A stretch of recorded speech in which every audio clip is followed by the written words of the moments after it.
Di kami ya para news anchor ini, pokoknya kalau breaking news itu udah di atas segalanya deh.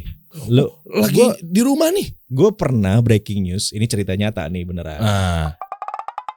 Kita kasih solusi. Mas Prabu Revolusi. Siap. Hadir. Nih saya Hormat dulu. ngefans sekali sama beliau, guys. Gue ngeliatin konten lu tuh di ini ya, FYP TikTok lah, di YouTube. Wah gila, siapa? Kapan bisa diundang? Akhirnya kesampaian diundang. Enggak mungkin, enggak bikin ger doang, enggak. Kapan? Enggak, Gue ke sini nih. Kebalik. Tapi bayangin deh teman-teman, yang biasanya masuk FYP tuh bukan dari punya gue loh, Mas, akun-akunnya. Masuk sih? Iya kan, bener kan ya? Banyak juga yang akun-akun repost yang dia mendapatkan keberuntungannya. Oh gitu. Jadi mereka ini rekam, record, terus repost. Iyalah, gitu. download, potong bagian yang mungkin mereka mau. Emang bukannya bisa diklaim itu ya? Bisa dong. Gue gak ngerti masuk klaim. Kalau di YouTube kan bisa di copyright claim kan? Bisa aja sih, cuma ya udahlah. Cuma mungkin kita ngambil sisi positifnya, awareness ya udahlah dibantuin. Ya bagi-bagi rezeki lah ya. Bagi-bagi rezeki ya. Cuma kita dapat cipratan awareness ya kan. Itu kalau digital. Kalau analog gimana nih Mas? Masih ada. Yakin. Ini rame loh. Ini radio gue di sana dari tahun 2005 gue udah aktif di sini. Akhirnya pensiun, sempat ke beberapa radio, terus balik lagi ke sini dan pensiun di 2000 lupa ya 2018 19 let's say. Udah sekian belasan tahun belajar di dunia radio. Nyatanya tumbang Mas. Sementara Trax FM ini udah konsumtif publik ya. Trax FM ini sempat udah nggak pakai frekuensi. Let's say mungkin potong kos ya. Versi gue ya, koreksi kalau salah ya, Pak Tikno dan Pak Indraguna Sutowo ya. Jadi nggak pakai frekuensi dalam artian kan bayar hak siar kan gede banget, pemancar tiap tahun apa segala macam. Akhirnya pakai live streaming aplikasi. Siaran streaming terhitung dari 2019 atau 2020 pas pandemi. Lumayan lama loh ya. Iya, jadi sekitar 2 tahun 3 tahunan dong. Tapi iya kalau gue lihat dari sini sih sebagai audiens nggak kuat nih, Mas. Akhirnya Trax FM berhenti mengudara. Kan MR tuh grupnya Hard Rock, iRadio, Cosmopolitan FM. Dulunya kan MTV Sky gitu kan. Nggak kuat. Satu. Coba kita lihat lagi beritanya deh Dan. Oh ada lagi? Ada banyak seputar peranalogan Mas. Makanya saya butuh Anda di sini untuk menjelaskan ini semua. Apakah semua teman-teman harus pada cut off dirinya masing-masing sebelum di lay off? Jangan dong. Jaga diri dulu gitu ya. Kasihan yang di rumah lah. Sih mantap. Nih beritanya Kompasiana. Profesi jurnalis makin terancam oleh artificial intelligence, AI. Jadi nggak perlu lagi ngetik-ngetik nyari-nyari berita, robot aja yang bekerja. Ini ada hubungannya AI yang dimaksud ini jurnalis, apakah news anchor juga kena ya? Enggak ya? Ada kan? Di China ada juga sekarang news anchornya sudah diganti pakai figur AI. Emang iya gimana caranya? Ada. Lo bisa dong. Itu kan tinggal pakai holograph ya. Terus pencitraan gitu, dia baca teksnya, udah dia ngomong aja. Lo bentukannya? Orang di rumah. Enggak. Figur apa namanya ya? Avatar. Tapi AI bukan orang. Lah terus Mas Prabu dan Mas Aiman dan lain-lainnya, mas-mas yang lainnya gimana nasibnya? Masih survive, ini masih hidup sampai sekarang. Ya nanti kita bahas ya. Boleh. Menarik ya. Soalnya lucunya juga di berita-berita yang lainnya tuh. Lihat deh. CNBC. Bukan Dan. Apa tuh CNBC bilang? Itu TV analog diberhentikan 2022. Oh, ASO ya, analog switch off. Ya, bagaimana nasib pemilik TV tabung? Ini yang ini ya. Lupa lagi ASO kemarin. Lupa lagi namanya. Analog dimatikan, analog switch off, ASO. Iya, tapi ininya ada alat set-top box. STB, ya set-top box. Set-top box, sorry. Itu kan, itu works gak sih? Ya works, hanya masalahnya kan ini yang jadi kontroversi kemarin di Republik nih. Ada yang pro, ada yang kontra kan sama upaya ASO-nya pemerintah ini. Yang pro alasannya untuk digitalisasi. Yang kedua kan dengan TV digital free to air ini kanalnya jadi lebih banyak. Kalau sekarang kan dibatasin sama 12 channel aja ya. Iya. Yang TV-TV lama lah yang kita dulu sering nonton. Nah dengan digital kan karena frekuensinya makin tipis, jadi dia bisa mengakomodasi banyak channel. Oke. Makanya bisa sampai 90-an channel something lah. Kayak sekarang kan udah masuk juga tuh beberapa TV baru ya, siaran digital free to air. Nah, itu narasi yang dibangun oleh Kementerian Informatika Kominfo adalah demokratisasi informasi. Artinya kalau kemarin itu media hanya bisa dimiliki oleh konglomerasi, nah sekarang bisa lebih banyak lagi orang punya media. Ini buat mereka yang pro ya. Oke. Tapi yang kontra juga ada. Contohnya kayak grup MNC. Ya, MNC kemarin agak against dengan ideas analog switch off. Kalau menurut MNC, dari data riset yang dihasilkan sama Nielsen, masyarakat kita ini belum siap untuk bisa mengadopsi teknologi digital. Permasalahan yang pertama adalah set-top box yang belum merata dibagikan ke pemirsa di Indonesia. Sementara itu kan masyarakat kita itu hiburan satu-satunya yang gratis ya hanya televisi. Iya. Jadi bayangkan kalau misalnya TV itu tiba-tiba blank, nggak ada isinya. Kebayang nggak itu hidupnya orang itu akan seperti apa? TikTok mas. Hari gini. TikTok tapi di kota bro. Kalau di daerah mah mereka masih lihat TV, masih nonton TV. TV itu rating share-nya masih tinggi, jangan salah. Masih gede? Masih gede loh. Adex iklan sekarang hampir 80% masih di televisi. Digital mungkin 20% lah. Jadi TV masih dapat apa ya, kepemirsaan yang cukup tinggi. Ya itu makanya iklan masih ada di TV. Ya kan? Kalau kita mau ini nih partai-partai mau pada kampanye 2023 pas iklannya di TV juga gitu. Kalau nggak ngaruh mengapa pasangan kali. Ya kan? Suaranya butuh di situ gitu ya paling banyak ya. Iya dong, karena memang reach-nya paling luas sejauh ini ya. Gratis, kemudian juga nggak ada effort apa-apa, nggak perlu beli data, nggak perlu ngapa-ngapain, hanya perlu tangkap frekuensi aja kan. Nah, kita mikir bahwa analog itu nggak perlu dimatiin. Jadi transformasi digital itu bisa berlangsung tanpa harus mematikan analognya. Oh oke. Jadi gelinding begitu aja. Karena kan frekuensinya beda. Ini dipakai sama digital free to air dan yang analog free to air ini kan frekuensinya beda. Oke. Jadi ya udah digital free to air diaktifasi, disosialisasikan ke masyarakat Indonesia gitu. Yang analognya jangan dimatiin dulu. Sampai nanti semua masyarakat siap, baru analognya kita matiin. Dan frekuensi bisa dipakai untuk kebutuhan yang lain. Oh gitu. Oke. Dan makanya ini tanda-tanda kenapa televisi juga ikut-ikutan sekarang di digital. Let's say misalnya di YouTube kan banyak tuh TV-TV tuh. Jadi punya channel di YouTube kan. Betul. Dan diresmikan official bla bla bla itu. Sehingga itu apakah bentuk ancang-ancang bahwa ketika analog sudah mati dia bisa bernafas panjang runway-nya. Bisa iya bisa enggak. Sebetulnya gini, analog itu kan hanya medium, wadah ya. Tapi kan yang namanya konten itu bisa ada di mana-mana. Bisa di analog, bisa di digital. Digital juga bisa yang di homeless media kayak di YouTube, di Instagram, di TikTok. Ini kan homeless, yang punya kan platformnya orang lain, bukan kita dong. Kita hanya numpang ngisi konten aja kan. Iya, betul. Kita ini kontrak doang nih di YouTube nih. Jangan salah. Ya enggak? YouTube tiba-tiba sorry gue mau jual. Nah, selesai kan. Kayak lu ngontrak rumah ya. Iya kan, pemiliknya pengennya jual ya sudah. Makanya kita sebut homeless media. Jadi kayak teman-teman ini kan dibilangnya homeless. Artinya medianya numpang di platform orang lain. Which is good. Itu kan ekosistem besar juga. Dan terus berkembang. Ya kita riding the wave, nggak harus pull out gitu. Yang kedua proses digitalisasi itu bisa juga dibangun lewat platform sendiri. Nah, banyak juga media-media kan membuat OTT-nya, over the top apps ya. Kayak MT kan punya video, RCTI punya RCTI Plus, ya, MNC punya Vision Plus, punya Badiku sekarang salah satu OTT-nya pemberitaan. Jadi bentuk transformasi digital itu ya macam-macam. Ya, ada yang mendigitalisasikan analognya, ada juga yang melakukan transformasi digital. Ini kan beda, dua hal yang berbeda nih. Kalau yang sekarang media analog ya, membangun channel di YouTube, di TikTok, itu kan dia lebih kepada content distribution. Kontennya sama dari TV kan, terus di mirroring ke sama YouTube. Ya paling ini kalau ada yang potong-potong doang ya biasanya. Potong-potong, dibikin jadi shorts, bikin jadi reels. Gitu. Iya betul. Beda gitu kan. Kita belum sampai ke tahap memproduksi konten sendiri untuk si YouTube-nya sendiri ya, atau untuk si channelnya sendiri. Walaupun sudah mulai bermigrasi ke sana, gitu.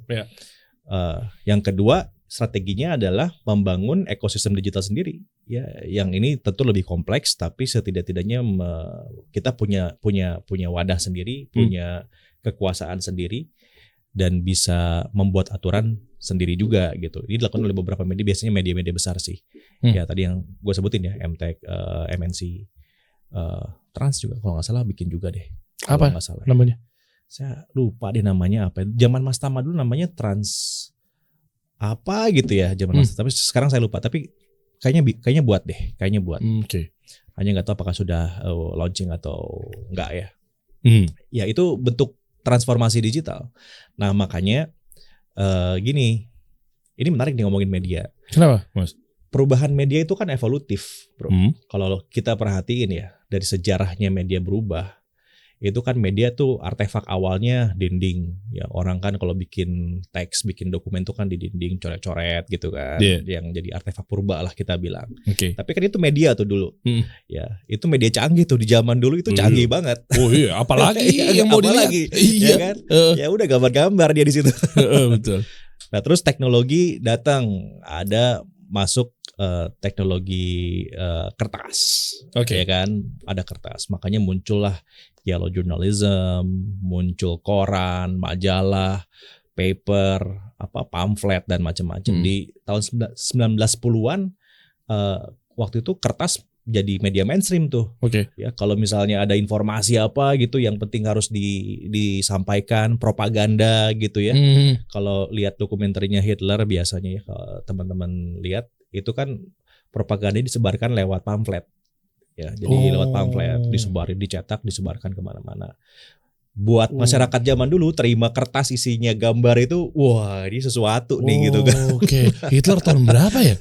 Ya itu 1920-30 kan? Iya gitu dulu pakai itu tuh, iya benar ya. Iya pakai kertas, medianya kertas. Terus kertas makin lama makin canggih kan, bisa produksi lebih banyak gitu. Jadilah koran, jadilah majalah, dan terus kemudian berevolusi. Jadi evolusi media itu selalu dipengaruhi sama teknologi kan, sama tekanan teknologi, tekanan inovasi dari teknologi. Muncul gelombang radio jadi media mainstream. Televisi kan mulai terdisrupsi. Jadi kan disrupsi dari dulu udah ada, bro. Bukan hanya karena digital aja ya. Bukan karena sekarang kan gaungnya disruption, innovation. Sebenarnya kan disrupsi itu ya dari dulu terjadi gitu. Hanya kertas terdisrupsi oleh radio, gelombang radio kan. Kita bisa, ya indera kita bisa merasakan yang baru kan, bisa dengerin suara dan macam-macam. Ada drama lah dan seterusnya. Pemberitaan juga masuk di situ juga. Terus ketemulah televisi. Ya kan, waktu televisi tumbuh, ya radio mulai terdisrupsi, menyesuaikan. Media utamanya kan televisi. Dan sama juga sekarang nih gitu. Televisi ada digital. Ya televisinya kan menyesuaikan juga. Jadi sebetulnya perubahan media itu common. Itu udah kayak siklus evolusi hidup gitu. Tapi kan biasanya kalau siklus itu kan ada yang mati kan, pasti kan, dalam tanda kutip ya, berputar. Kayak misalnya enggak melulu dia harus menyesuaikan. Tapi dia harus terima kenyataan bahwa gue selesai di sini nih. Jadi kayak misalnya kayak High Magazine gadis itu kan secara fisik udah nggak ada kan? Itu kan kalau di teori evolusi itu kan ada survival the fittest ya. Jadi yang bisa survive itu yang paling bisa fit in pada perubahan. Gitu. Betul. Jadi mereka yang mati-mati tadi itu adalah yang tidak adaptif pada perubahannya. Nah, sebagai residunya ada juga yang selamat, surviving gitu kan. Artinya nggak ada media nggak mati tapi hidup. Ya radio kan sampai sekarang masih ada beberapa tuh yang hidup dan mulai mencoba untuk berubah format ya. Ada yang tadi live streaming, ada yang masuk ke OTT kan. Jual konten di OTT kan ada ya, di beberapa OTT yang ada di Indonesia lah, di Radio Plus kalau di RCTI atau di Noise for example kan, atau di Spotify gitu. Ya mereka berevolusi. Kontennya harus dievolusi kan. Merubah wadah untuk distribusi si kontennya. Nah, ini harus dilakukan sama media pada saat ada inovasi teknologi yang datang. Ya dia harus mengubah persepsinya dalam mendistribusikan konten. Nah, itu caranya gimana? Apakah semua kontennya aja atau memang ya udah gue harus punya kayak aplikasi kayak grup Mahaka tuh punya Noise ya kan? Mahaka radio kan banyak banget tuh Gen FM dan lain sebagainya gitu. Itu apakah gimana nih? Ini apakah si noise ini contoh ya? Ini adalah ancang-ancang ketika analog radio gue harus sudah dying, gue jadinya punya satu platform digital atau seperti apa? Ini ada teorinya nih.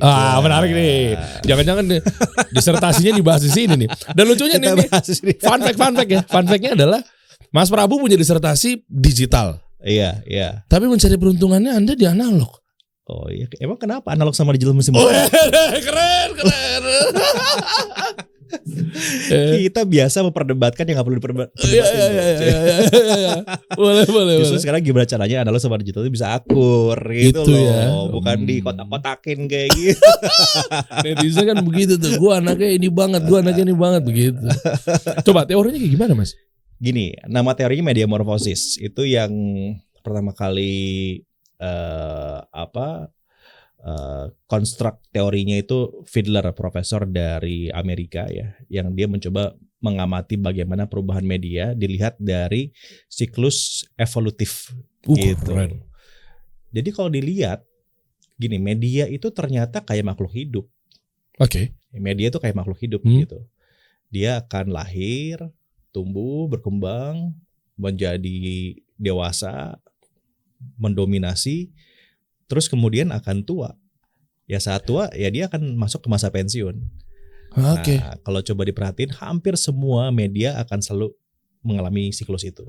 Ya kan? Oke. Makanya bagaimana kita memprediksi kapan televisi itu artinya televisi yang kotak hitam itu ya akan mengalami masa pensiun. Nah, itu yang penting. Jadi bukan TV-nya ya, bukan organisasi TV-nya, tapi wadahnya itu akan selalu, toolsnya itu akan selalu berubah. Oke. Ya, TV-nya akan pensiun, tapi organisasi TV-nya belum tentu pensiun. Tergantung apakah dia bisa adaptasi atau enggak.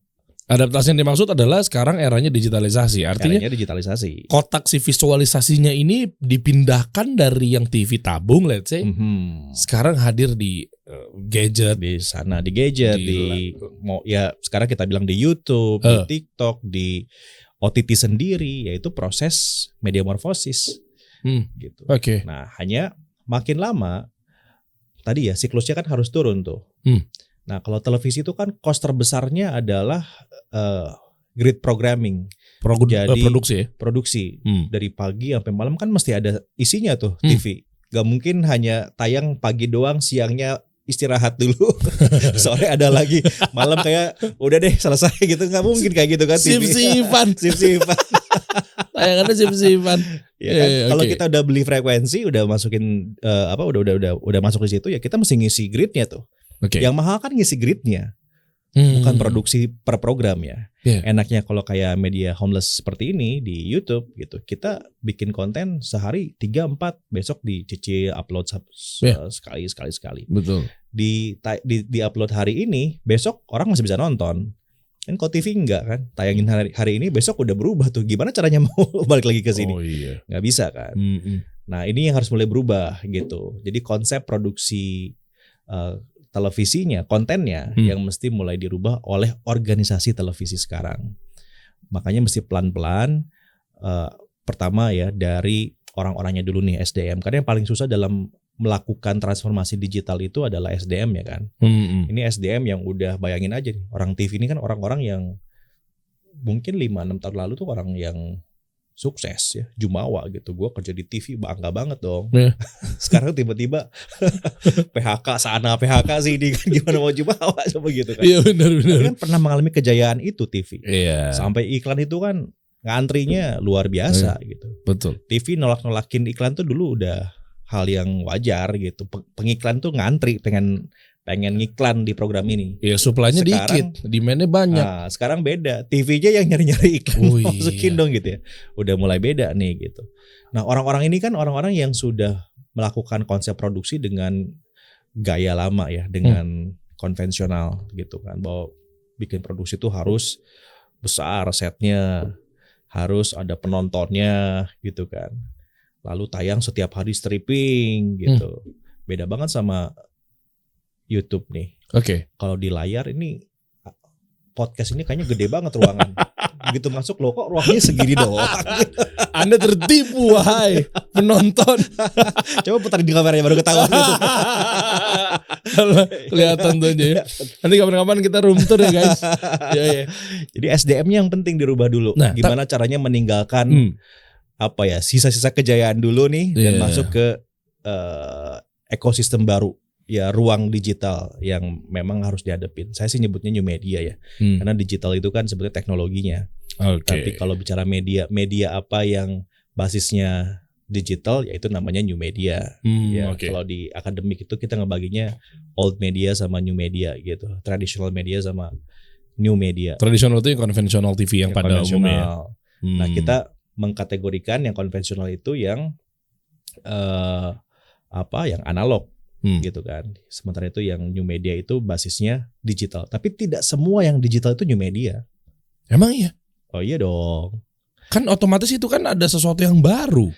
Ya tapi belum tentu new media. Karena new media itu punya sifat-sifat sendiri bro. Nah inilah yang kemudian kenapa media lama, ya tradisional media yang berusaha untuk mencoba menjadi digital dan kemudian gagal. Oh iya banyak juga sih. Karena ketika dia merubah menjadi digital, dia tidak merubah domain medianya. Nah ini rumit nih. Kayaknya kuliah 3 SKS nih. Wih, mantap nih. Gak apa-apa, bagus sih buat saya nih. Gimana kita beda kasus nih. Gini contoh. Kalau tadi yang gue bilang ya, mirroring nih. Kita TV bikin konten gitu ya, bikin konten di televisi terus ditayangkan di YouTube. Itu media baru atau bukan? Waduh, ini pertanyaan jebakan nih.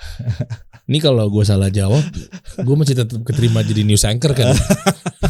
Bisa. Tapi kalau mau jadi anchor gampang, lo bisa sih. Caranya gimana? Lo mesti cukur jagot. Ikhlas kalau lo cukur jagot tuh. Nggak, saya di sini aja deh. Kita di sini aja deh. Kayaknya nggak pernah ada 7 anchor tapi jagotnya panjang ya. Itu terobosan baru. Baru ya? Boleh juga tuh dicoba. Pak Haritanu, jadi gini Pak Haritanu. Oke. Ya, jadi gini. Mirroring tayangan TV tapi ada juga di YouTube. Bukan. Ya bukan. Bener ya? Bener. Oke. Karena iya di TV pun juga sama kecuali dia create. Kecuali kalau dia create tayangan yang memenuhi kaidah domain media baru. Apa sih yang bedain media baru sama media lama? Apa coba? Bedanya? Sifat yang paling menonjol dari media baru sama media lama. Lo bilang ini gue udah digital nih, yang lo belum digital. Sebetulnya apa sih yang paling lo rasio bisa nggak? Bukan rasio. Rasionya? Yang lo you experience the most ya.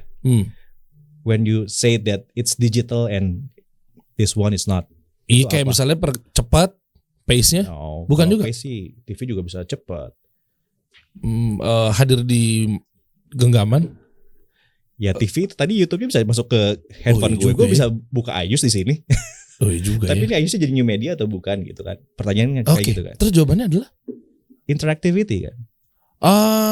Ya. Lo bisa bilang bahwa ini tuh digital media baru atau bukan karena lo bisa berinteraktivitas dengan whatever it is ya. Ini gadget jadi media baru kenapa? Karena gue bisa interaktivitas nih, gue bisa buka, gue bisa download, gue bisa melakukan apapun yang gue mau lewat hal ini. Oh bener. Sementara kalau kita nonton TV ya bisa. Ini gue buat ya udah lu makan aja nih. Begini pasif, satu arah. Kalau media baru itu kan 2 arah. 2 arah. Jadi lu bisa komen, lu bisa download, lu bisa skip, lu lagi nonton kebelet pengen pipis ya udah lu bawa aja gadget lu baru toilet nonton lagi bener. bisa. Bener kalau di TV lu mau komen nggak bisa. Iya. Palingan mesti telepon kuis interaktif dulu tuh. Bener. Agak repot ya. Repot. Mau jadi haters repot Anda ya di era itu ya. Gak bisa. Mau jadi netizen Anda bisa repot. Diedit lagi komen. Iya.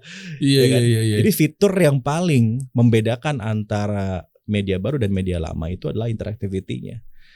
Nah, Oke. Meskipun tayangannya sama, meskipun tayangannya beda, tapi kalau dia interaktif udah masuk ke digital ya. Nah itu dia. Jadi kalau dia sudah punya sifat interactivity, maka dia memenuhi sifat dari media baru. Ya, tapi gini Mas Prabu, ini menarik nih. Tadi kan lo bilang gini Mas, TV pun sekarang nyari-nyari talent. Gimana ya maksudnya? Tadi statementnya TV kan sekarang jadi nyari-nyari brand. Ayo dong masuk dong gitu ya. Ya AE-nya jadi lebih kerja keras lah untuk dapetin placement para brand gitu ya. Tapi dari sisi lainnya sebagai talent misalnya, talent ini kan kadang kalau udah gede di YouTube, nggak semua ya. Sebentar, sabar, nggak semua nih guys. Tapi kan kadang nggak mau masuk di TV, ngapain? Gue udah gede di YouTube. Sehingga ketika masuk di TV, mereka jadi pasang red card yang gila-gilaan.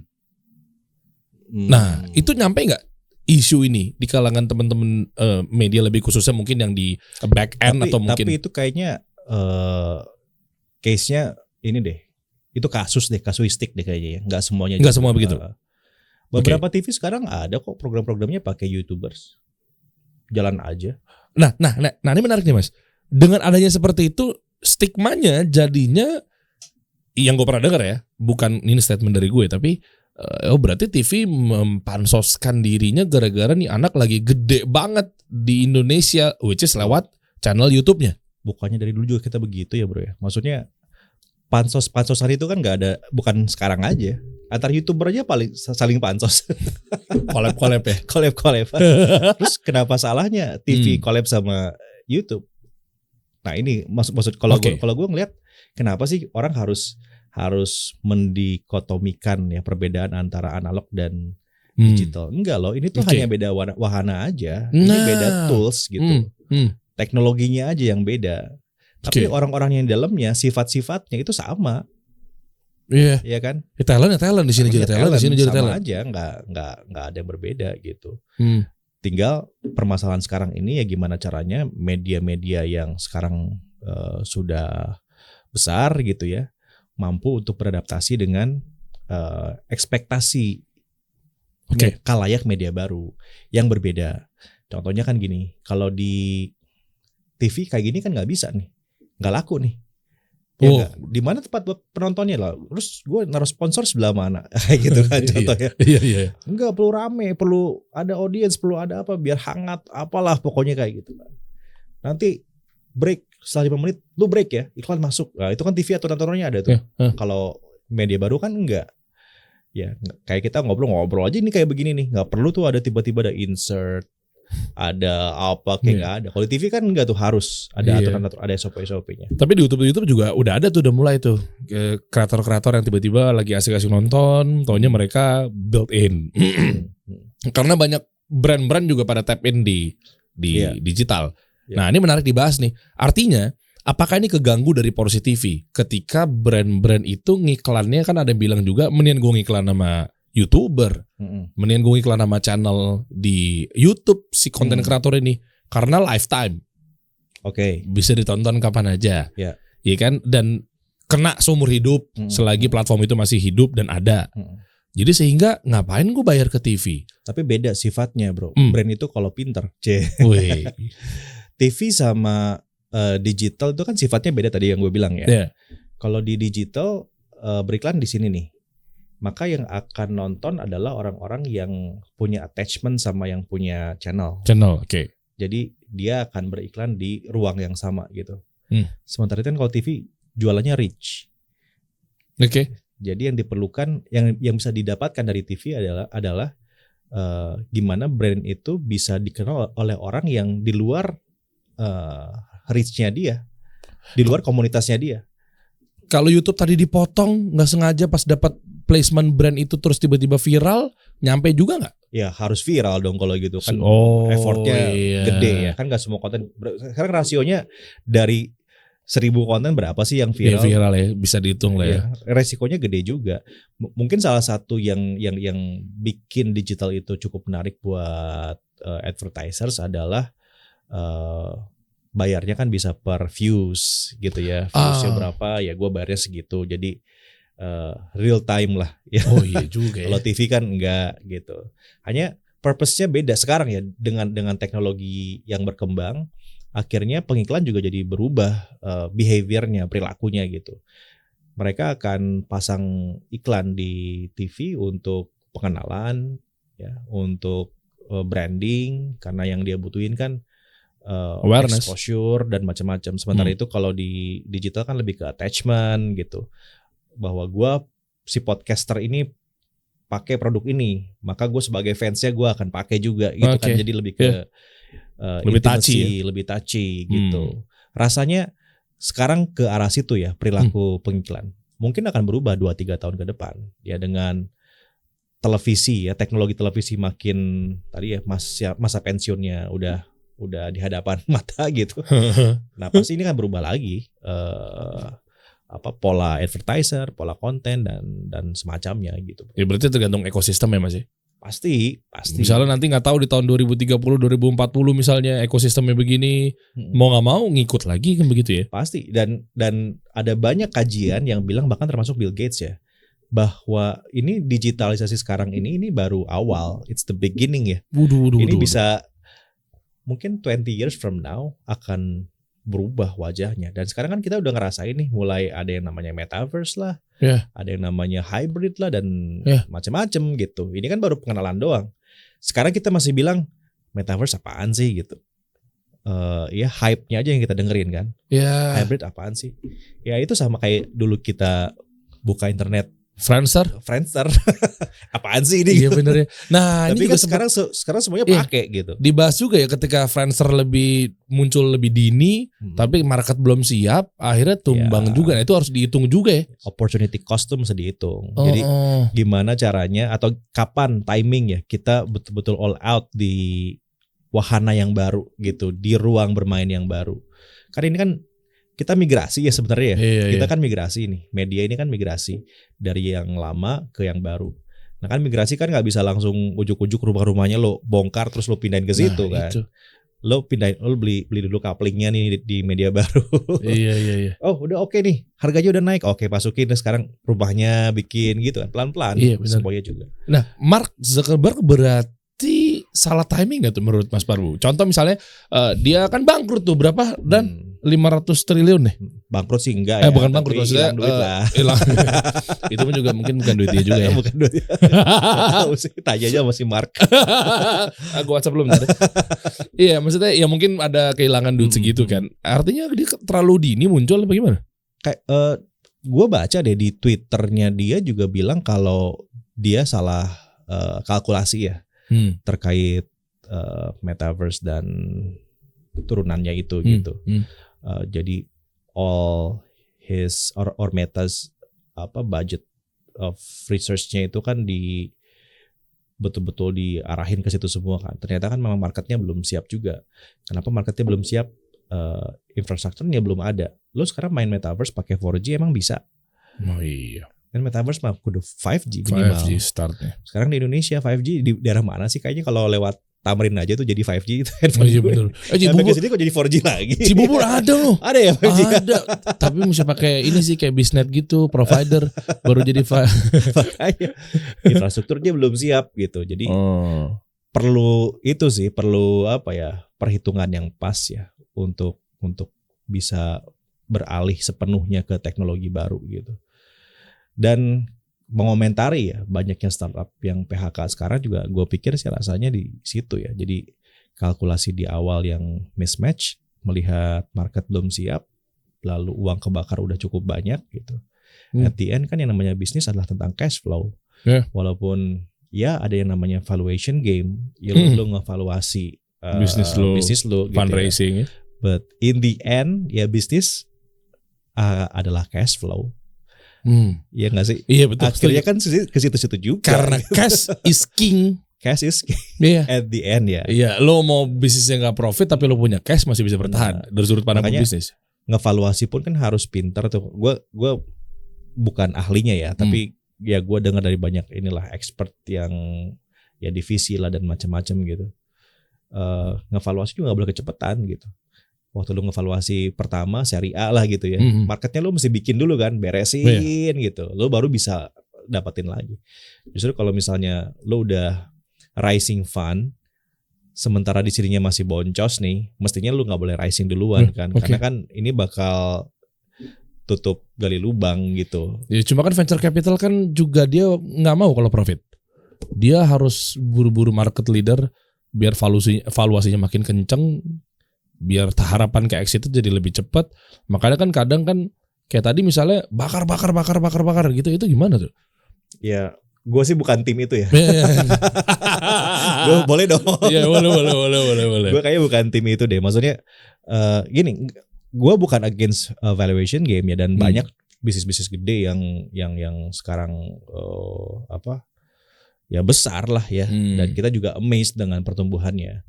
Hanya mungkin dalam hal ini gue cukup konvensional gitu. Yang namanya bisnis at the end lo mesti bikin skema cash flow-nya kayak gimana gitu. Kalau marketnya ada, ya tadi kita kan ngobrol nih sebelum masuk ke sini kan, lo mesti create demand-nya dulu kan, betul. And then lo baru run the business, bisnisnya gitu. Nah demand-nya kan lo mesti create duluan. Ya ini yang mestinya kita lakukan gitu ya. Demand-nya kita siapin, memastikan ketika ada valuasi masuk, produknya siap. Ini ada yang nangkep gitu di pasar. Betul. Dan kalau ngomongin PHK, apakah memang startup doang Mas? Soalnya kemarin gue lihat berita, buka dong coba deh. CNN, kita ngomongin kan sekarang lagi bahas media nih. CNN juga ternyata habis layoff. International ya. International. Iya kan? Nah itu artinya kan bisnis media yang sudah everlasting atau mungkin let's say udah panjang kok bisa kena dampaknya juga. Apakah memang sebenarnya ini karena pembesaran dari media-media aja yang ngangkat ini di framing, sementara mungkin ini adalah hal yang biasa yang dilakukan oleh dia setiap akhir tahun, mungkin di efisiensi apa seperti apa Mas? Ya gue nggak tahu dengan CNN ya. Walaupun mantan CNN Indonesia. Iyalah, saya kan tahu, makanya gue giring ke sini obrolannya. Iya kan? Gue gak berani ngomong CNN ya. Badai PHK mulai landa industri media. Kini CNN pangkas karyawan. Tapi di Indonesia juga media banyak juga sih yang PHK ya, bukan hanya startup ya. Kalau gue ngelihat mungkin media yang PHK di masa-masa ini lebih karena ya marketnya makin menciut ya. Sementara itu dia tidak beradaptasi di digital. Oke. In this case, I have to admire Pak Haritanu ya, menurut gue ya. Jadi bukan karena gue bawahannya sekarang ya, tapi gue sering berinteraksi dengan beliau dan ngobrol ya. Visi digitalnya tuh tajam banget.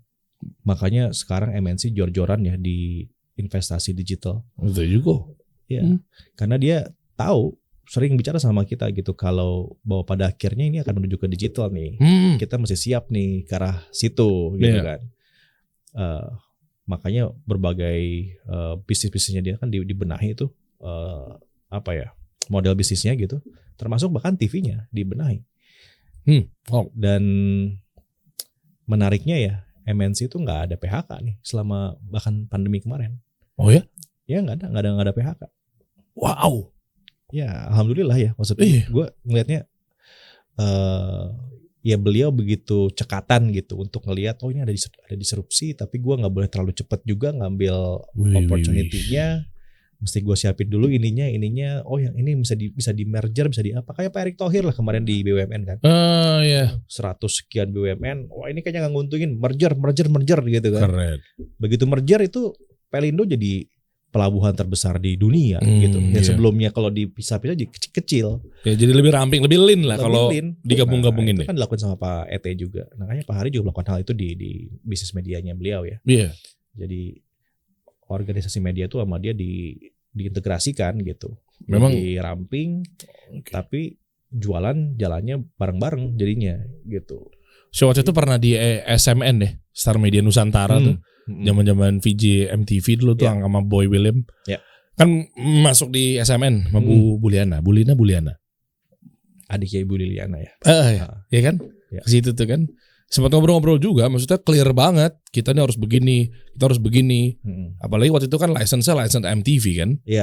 Jadi nggak main-main tuh untuk pergerakan ekosistem ketika bawa nama TV luar masuk ke Indonesia. Yang ngelihat teman-teman di organisasi tersebut di MNC, tadi kan lagi bahas MNC ya, tajam memang untuk ngejalanin sebuah media apa segala macam ya. Ini misalnya anyway, kita lagi bahas lebih dalam mengenai yang namanya media kalau fokus dalam sebuah organisasinya ya aman. Maka tadi kan bahasnya tidak ada seperti kayak PHK apa segala macam ya kayak gitu ya. Termasuk kalau hitungan dari ngomong apa jurnalisnya, news anchornya atau apanya itu ya, itu bukannya kayak honorer ya? Bukan honorer, apa namanya istilahnya? Freelance gitu. Freelance gitu ya? Enggak ya? Enggak sih. Kalau jurnalis kan harus terikat sama perusahaan pers ya. Terus kalau nggak lagi siaran? Ya kita kerja. Kayak gue kerja gitu? di redaksi. Nyari itu berita gitu? Ya tergantung fungsinya ya. Ada jadi produser, ada yang jadi reporter, ada yang manajer, ada yang jadi EP dan macam-macam gitu. Oh gitu. Aiman kan pernah sini kan? Pernah. Iya, Aiman kan ini Wapemret di News.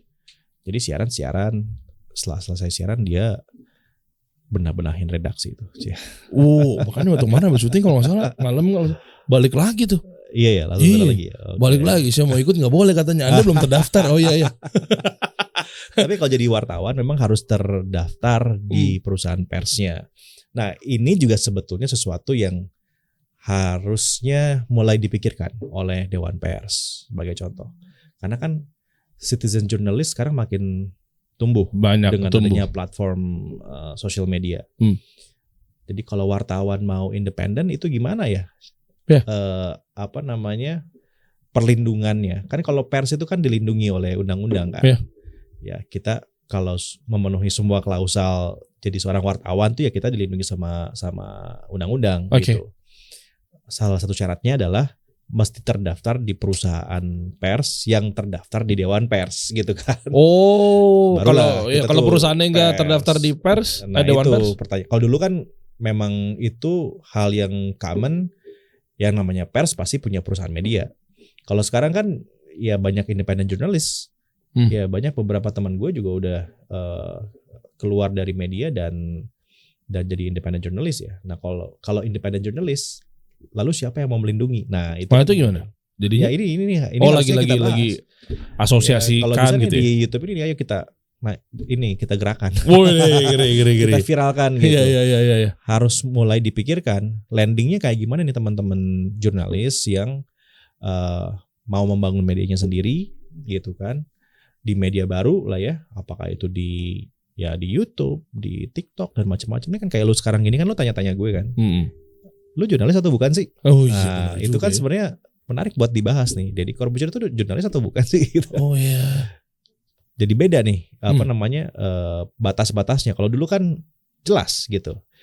Ya kalau wawancara orang ya pasti pewawancaranya itu wartawan gitu. Wartawan, benar dulu. Pasti kan wartawan. Nah, kalau di zaman sekarang apakah dia harus ada label sebagai jurnalis sehingga bisa menanyakan? Yang menurut gue yang harus didiskusikan.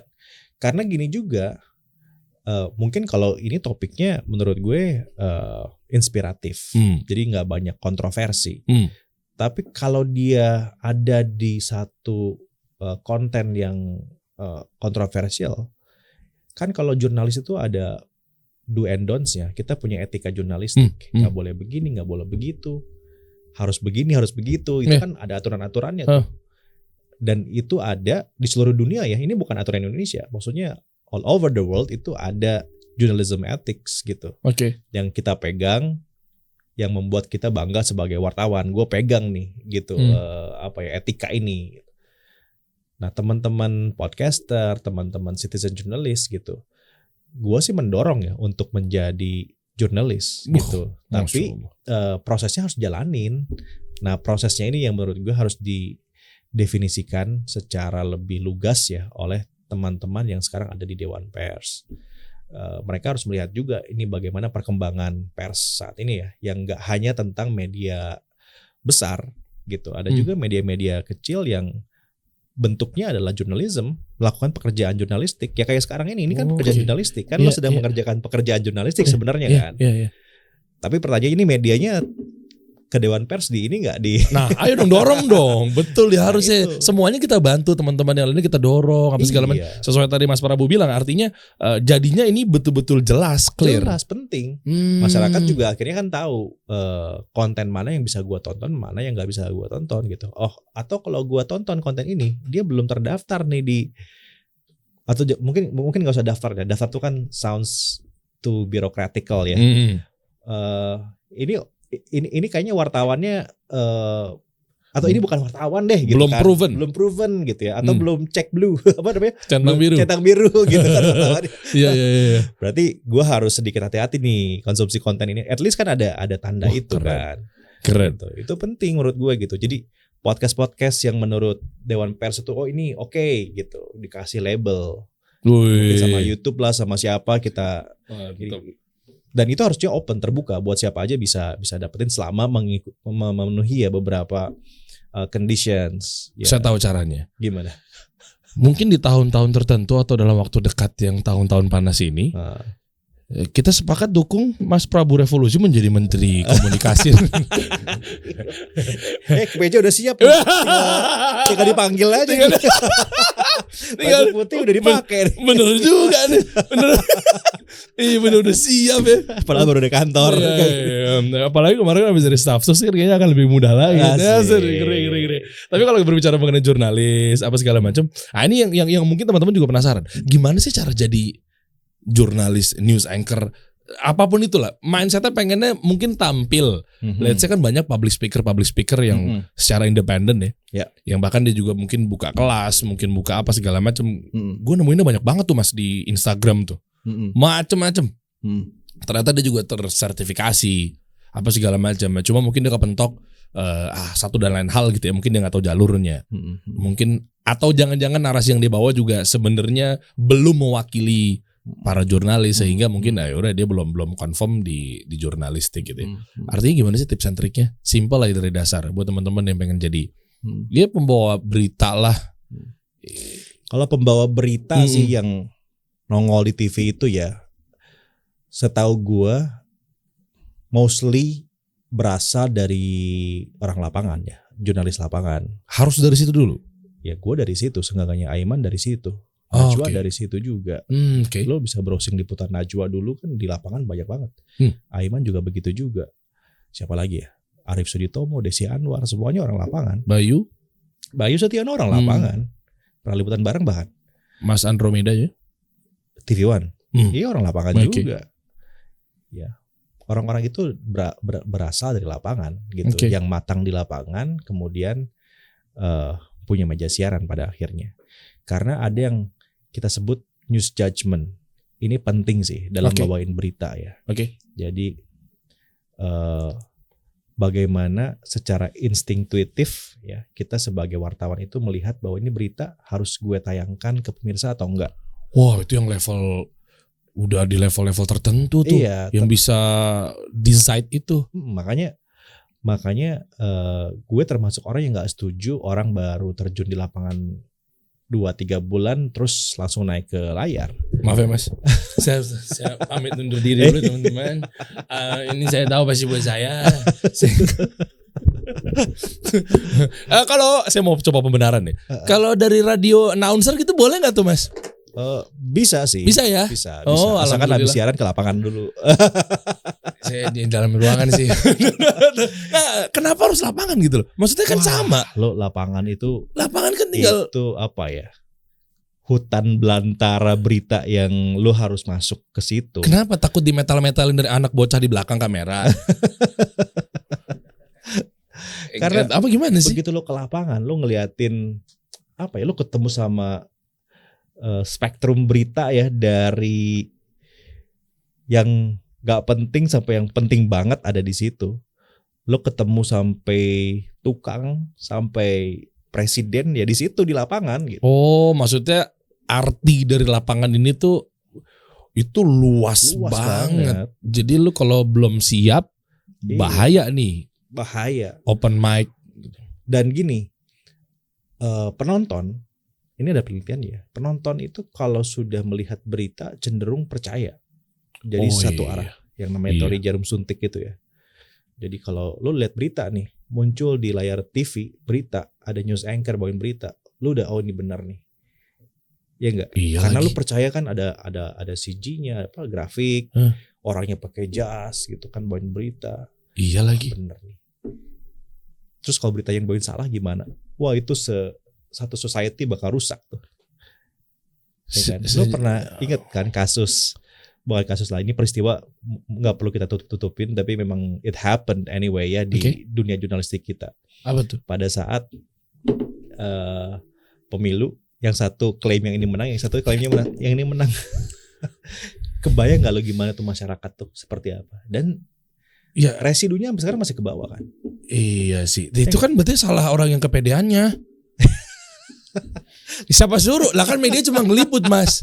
Lah tapi kan media kan punya hak punya pilihan untuk tidak menayangkan itu, bisa dong. Ya mungkin kan kita nggak tahu. Siapa tahu kenapa ngotot kan berkali-kali. Wah berarti ini kayaknya tahun saya gitu, tahunnya tidak. Itu sih nggak kenapa-napa ya. Hanya maksud gue, lo bayangin gimana dampak dari perbedaan tayangan ya dua media besar buat publik. Berarti bisa nggak diambil gara-gara media ini yang tadi kan ada dua tuh tayangan tuh, yang ini lebih condong ke sini. Bisa, gara-gara mungkin titipan. Condongnya nggak masalah.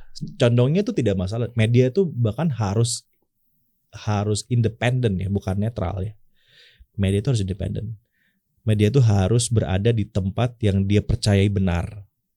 Kalau medianya percaya partai ini yang benar, ya nggak kenapa-napa juga jadi partisan. Lo lihat di pemilu Amerika kemarin dong, CNN kemana, Fox kemana. Ya karena kan Republikan sama Demokrat. Ya, kan? Seru ya jadi bahas ini ya. Yuk kita mendekat yuk. Ya, kan? Bahaya tapi. ya oke. Jadi media sih nggak masalah untuk menjadi partisan. Dalam artian maksudnya punya kecenderungan. Ya nggak masalah. Yang salah itu justru malahan kalau tidak punya sikap, itu yang salah gitu. Tapi kita punya kaidah etika tadi yang sama-sama kita bahas, bahwa jurnalisme itu basisnya apa sih? Fakta. Ya kan? Wow. Lo mesti ngungkapin fakta, sepahit apapun fakta yang lo mau utarakan. Tapi kan susah, Mas, kalau ada intervensi dari pihak-pihak tertentu. Ya, nah itu dia. Kita mau faktual tapi harus nahan dulu bentar, itu gimana tuh? Ya makanya kenapa nggak sembarangan orang bisa jadi wartawan gitu kan, karena dia mesti punya daya tahan pada pressure itu gitu. Gue nggak bisa sih kayaknya. Ini gue nggak bisa sih. Ya contohnya kayak kalau gue bisa ngeliatnya gini ya, separah-parahnya ya, bukan perpecahan lah. Yang satu ke biru, yang satu ke kanan kan kemarin di Amerika ke merah ya. Tapi begitu hasilnya keluar, dua-duanya memberitakan hal yang sama. Oh fair jadinya. Fair gitu. Bahwa kemudian sebelumnya itu mereka sangat pro sama yang merah dan yang biru itu salah banget ya. Tapi begitu hasilnya yang itu yang keluar, ya udah dia beritain. Karena kan basisnya mesti fakta gitu. Ada yang sempat sujud syukur nggak di Amerika? Kayak nggak tahu. Mungkin orang-orang sana nggak terlalu pede lebih awal ya. Oke. Fokus ya. Tapi sujud syukur kayaknya mungkin nyalon lagi nih. Gimana? Udah Pak, ngotot banget. Loh, itu namanya perjuangan, bro. Kan lo itu narasi politik yang bagus loh gitu. Gue kan ngajar komunikasi politik juga di kampus ya. Gue bilang sama mahasiswa gue gitu, ya, berkomentar tentang beliau. Kalau gue nganggep bahkan itu, gue nggak tahu beliau pakai konsultan politik atau enggak ya, tapi itu narasi yang super dengan bilang mereka yang bilang saya maju lagi, kalah lagi gitu. Mereka tidak tahu artinya perjuangan. Itu keren bro. Anda sarkas, saya tahu.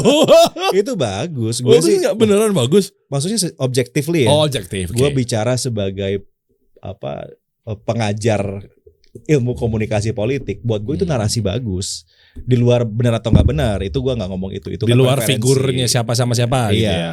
Tapi narasi politik itu diucapkan dengan sangat baik, dinarasikan dengan sangat baik. Ya menurut gue sih itu bagus ya. Tadi yang pertama adalah lo harus tahu medan lapangan teman-teman. Karena itu pasti kan terjang luar biasa. Dan itu berapa lama? Nggak bisa keukur berapa lamanya ya? Tergantung sampai proven orangnya ya. Tapi mostly sih rata-rata sekitar 2-3 tahun. Itu udah bisa lah untuk mulai menghadapi layar, membawakan berita. Soalnya apa? Di situ banyak problem solving ya. Iya banyak problem solving. Ya? Lo kan ketemu sama kasus, sama peristiwa. Dari situ kan lo menganalisa tuh. Itu peristiwa apa, lo tulis ke naskah kan, lo bikin naskahnya. Emang kita yang nulis? Iya dong. Lo bukannya ada tim writernya? Enggak lah. Oh kita yang nulis. Kita yang di lapangan yang nulis sendiri. Oh nggak bisa kayak misalnya kita lagi begini ada content writernya gitu? Enggak. Oh gitu. Lo kalau lihat foto-foto gue dulu tuh, gue udah nulis bawa kamera. Jadi kenapa tuh bawa kamera? Gue shoot dulu gambarnya, udah beres, gue tulis naskahnya, baru gue datang ke kantor, gue bikin beritanya. Gue ngelakuin itu berapa lama ya? Mungkin hampir 4 tahun kali. Wow. Iya 4 tahun kali gue itu. Habis itu langsung masuk ke studio. Nah, gue di Trans TV itu di tahun kedua udah siaran. Tahun kedua gitu. Gue gak tahu kenapa ya alasannya ya, tapi bagus berarti hasilnya. Ya gue nggak tahu ya, Ya jelas sih gaji naik. Wah, berarti result. Itu salah satu indikasi ya. Ya, bagus sekali tuh. Gaji naik berarti. Jadi bukan gara-gara, hati-hati. Kalau Anda udah 2 tahun 3 tahun dan dimasukin ke studio tapi gaji tidak naik, berarti Anda serep. Yang di TV lagi sakit. Yang di studio lagi enak badan. Tapi kalau angkanya naik, nah berarti kan memang Anda dipercayakan bahwa Anda siap di tempat yang ini. Benar. Ya itu gue 4 tahunan di lapangan. 2 tahun kan gue di Trans TV terus pindah ke Metro TV kan. Nah di Metro TV pertama kali gue masuk ke sana masih ke lapangan. Gue masih ngeliput KPU pemilu tahun 2014 ya. Gue masih ngeliput tuh. Oke. 2014 tuh gue masih ngeliput. Gue nongkrong di KPU, di KPK gitu. Zamannya PSB gue wartawan istana. Oh ya? Iya, gue. Banyak yang nggak tahu. Zamannya PSB gue wartawan istana. Apa mungkin gue yang nggak tahu ya? Kali lo nggak tahu. Atau mungkin dulu nggak ada sosmed, jadi gue nggak pamer. Kalau sekarang sih gue udah posting di Instagram terus setiap kesana. Tapi menjanjikan nggak sih news anchor atau jurnalis lah? Menjanjikan nggak? Nah, tergantung ya. Maksudnya menjanjikan dalam segi gitu ya. Ya. Sebetulnya karir jurnalistik sama kayak karir yang lain sih. Jadi dari semua itu ya ada beberapa yang akan naik, terus lanjut naik sampai akhirnya ada juga yang di puncak gitu ya. Ya jadi, sama lah kayak di banking, di finance, di tech. Ya saya tahu menjanjikan apa enggak. Apa tuh? Saya tanya sama seseorang aja ya. Menjanjikan enggak Mbak kira-kira Mbak? Alhamdulillah. Istri beliau menjanjikan ya. Menjanjikan berarti. Lumayan ya, alhamdulillah. Di belakang kamera bersuara. Soalnya dompetnya gue ada di sana. Karena kalau dompet lo pegang, wah ini nggak bener gitu. Apakah itu aja? Latihan public speaking klasik sih ya. Belajar public speaking dan lain sebagainya itu penting juga. Itu pasti ya. Maksudnya itu satu skills yang keniscayaan lah. Kalau lo jadi penyiar lo mesti ngomong dong. Iya ya. Dan artikulatif ya yang pasti. Karena kan kalau di news anchor lo nggak bisa banyak, bukan improvisasi ya. Maksudnya gini, lo nggak audiens lo berharap lo nggak salah kan. Betul. Kalau di presenting yang hiburan gitu, lo salah kan tinggal jadi bahan bercandaan, ya, jadi tektokan lah, jadi hangat bahkan. Tapi kalau presenter berita sama sebelahnya nih salah ngomong mulu, yang ada penontonnya ini apaan sih baca berita? Salah terus. Dan ekspektasi publik sama penyiar berita itu kan firm, solid, karena dia kan mau dengerin berita gitu ya. Nah jadi ya kemampuan, confident dan macam-macam itu harus on top sih menurut gua ya. Dan ada yang bilang juga katanya kalau terlalu scripted banget, gua malah nggak bisa. Sehingga gua orangnya ada yang kayak gitu. Ada kayak gitu ya. Ada. Jadi kayaknya gua kalau ngafalin atau baca prompter atau segala macam tuh malah keder gua nih. Ada yang kayak gitu. Ada. Dan itu nggak isu ya. Jadi kalau yang penting lu nyamannya di mana, outputnya clear, itu kan. Ya. Prompter tuh kan alat bantu aja ya. Justru kalau tadi ya udah punya judgement sama beritanya, waktu lo baca berita di prompter, lo tahu tuh kapan lo berhenti dan lo berimprovisasi, menguatkan monolognya yang lo punya kan. Lo ngasih konteks pada berita tersebut. Nah itu tergantung judgementnya. Nah biasanya kalau yang baru-baru tuh ya akan baca prompter terus, apa yang di prompter dia makan. Di prompternya ngomong lo lapar gak? Dibaca juga lo lapar gak gitu. Padahal cuma produser ngasih nanya. Kira-kira nih gue mau panggil OB nih mau pesenin apa gitu. Lo lapar gak dibacain. Ada pengalaman seru gak sih? Salah-salah gitu wajar ya? Gue salah ya pernah pasti. Apa yang paling fatal? Apa ya? Kayak gue dulu waktu gue siaran di Trax gue nyebutinnya Prambors. Wah. Oh, enggak, gue nyampe situ belum. Sampai sih. Segitu nih gue. Gue nyampe situ belum. Itu tuh gue cukup sadar. Ya, berarti gue gak sadar, makasih ya. Gue bukan anak malam soalnya. Lu siarannya abis dugem kali. Ngaku. Gue siaran pagi. Malamnya abis itu. Zaman jahil ya. Jahil waktu itu ya. Ada gak kayak gitu-gitu? Wajar ya? Kayak gitu ya. Live apalagi. Wajar sih. Enggak ya, tapi dimaafkan lah kalau sekali-kali ya. Beberapa teman-teman gue kan ada juga tuh yang salah sebut kayak gitu di YouTube juga kayaknya banyak banget. Meme-nya banyak banget. Yang keplas selip selip inilah, keselip itulah. Malah gue ngiranya apa ini settingan? Enggak, emang beneran. Enggak. Kan buat naikin itu. Maaf ya, saya memang orang konten ya. Jadi bawaannya setting mulu tahunnya. Jadi itu beneran enggak ada rekayasa ya? Enggak mungkin. Enggak mungkin lah itu direkayasa. Itu sih ya terjadi begitu aja. Biar viral. Enggak ya? Dulu kan zamannya belum main viral-viralan ya. Iya juga ya. Tapi kayaknya enggak deh. Memang salah aja. Iya. Ya pokoknya ya, SP gitu pasti ada ya tetap ya. Ada. Gue pernah nge-SP. Anchor gue yang salah baca. Nah itu gue pernah SP. Lah posisinya sebagai apa? Waktu Mas itu gue jadi head of anchors ya di TV sebelumnya. Oh iya. Ya coba pikir-pikir dulu guys kalau mau coba ya. Pelatihannya ada mungkin? Ada dong. Ada ya? Ada. Pelatihan sih rutin bahkan dari latihan wawancara, latihan debat, terus latihan ngomong jelas, acting class, ada actingnya juga buat apa? Belajar emosi kayak gitu. Ya kan lo nggak bisa baca berita kebakaran kayak baca berita kuliner kan nggak bisa dong. Halo guys, sekarang di sini nih. Wah, ada kebakaran ya. Waduh. Wow, merah sekali nih api. Lebih kepada kecape ya komentarnya ya. Ketimbang ke api ya. Ya. Coba buat teman-teman mungkin pengen belajar, ada link khusus gitu Mas Prabu ngajarin, ada workshop atau segala macamnya. Enggak ya? Sekarang kali gue bukan gak ada waktu kali apa ya.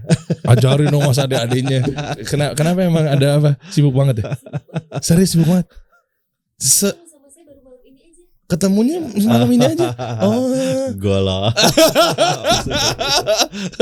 Nah ini waktu emang sebegitunya mereka harus stand up ya kan? Jam 12 malam gitu gak sih? Apa dibayangin gue salah ya? Ya kan shift-shiftan. Tapi kan? di kami ya para news anchor ini punya satu pokoknya kalau breaking news itu udah di atas segalanya deh. Lo lagi di rumah nih. Gue pernah breaking news, ini cerita nyata nih beneran. Waktu di Metro TV ya. Kalau nggak salah itu breaking newsnya ada terduga teroris lah pokoknya yang tertangkap gitu. Dan itu jam 2 malam. Siapa dokter siapa? Azhari. Iya. Gue inget tuh malam. Mungkin sekitar jam 1 atau setengah 2 malam ya. Apartemen gue tuh dekat kantor. Jadi kantor langsung telepon gue kan. Oke. Ini ketangkep breaking news. Itu gue udah langsung tuh gak mandi gak apa. Gue langsung naik mobil langsung ke kantor. Celana pendek kan pakai jas. Bener-bener pakai celana pendek pakai jas. Gue siaran gitu. Oh ketutup meja. Ketutup meja kan gak kelihatan. Tapi pokoknya begitu ada produser lu bilang breaking news, itu kita pantang buat nolak siaran. Itu jadi apa ya, semacam apa sih namanya? Corps, ya corps journalism itu gitu. Okay. Lu kalau breaking news, udah deh, lu punya jadwal kencan, lupakan. Lupain tuh. Lu punya janji makan malam sama bini, lupain dulu. Gitu. Kalau udah breaking news, lu main panjang udah. Karena ya itu ininya apa ya? Itu call tertinggi news anchor ya, penyiar berita adalah ketika lagi breaking news. Berarti bisa bikin konsekuensi sebelum nikah kali ngomong kali ya. Iya, lu kalau BN ya udahlah gitu ya. Sorry banget nih sebelum gue ijab nih sama bapak lu nih. Gue begini gini gitu kayak kasih TNC gitu. Panjang banget gitu gak sih? Gitu gak? Enggak. Ya. Oh, breaking news segitunya. Kan ada yang jaga di studio, standby. Iya kan presenternya nggak ada dong. Presenternya kan nggak setiap saat ada. Ada jam-jam di mana udah nggak ada jam tayang live. Berat. Itu tapi bonusnya ada dong pasti kan kalau breaking news. Udah nggak mikir duit bro. Kalau kayak gitu-gitu udah nggak mikir lagi duit. Kitanya juga udah nggak kepikir benar-benar yang apa yang mesti gue sampai ini buat publik ya gitu. Live lagi. Live. Itu kalau breaking news udah tuh prompter nggak ada apa nggak ada, kita ngomong aja langsung. Produser feeding lewat ini kan, lewat earpiece kan, feeding berita baru begini, oh udah kayak begini. Itulah buktinya kenapa harus ke lapangan dulu. Iya, kuncinya itu. Salah satunya itu. Lu lagi bawain tiba-tiba ada banjir datang, kita nggak tahu. Benar. Tiba-tiba mungkin apa segala macam gitu kan. Benar. Makanya ketika ada momen-momen tertentu, jadi nggak gampang guys. Beliau-beliau ini luar biasa loh, berkontribusi. Benar kan, kita kan sebagai yang pemakan berita tersebut sehingga gara-gara beliau ini begini, gara-gara ini kita tahu. Nah itulah, mudah-mudahan kedepannya bisa buka workshop ya. Ada workshopnya nggak? Pendaftaran penting loh mas, kita lagi rame loh begitu tuh. Iya. Banyak yang minta. Kalau saya di udahlah bikin podcast aja sini, kasih solusi news anchor gitu, lo bikin ya enggak. Saya ganti namanya aja, biasanya kan Prabu Revolusi, Prabu kasih solusi. bisa juga. Dapatnya berapa gue? Kan bukan breaking news, gue beli itu kan dong. Udah ngomongin equity saham guys, ngeri guys. Cash flow is king man. Lo gak bisa kasih valuasi di kayak begini, gak bisa. Nyerah gue. Kita kasih solusi.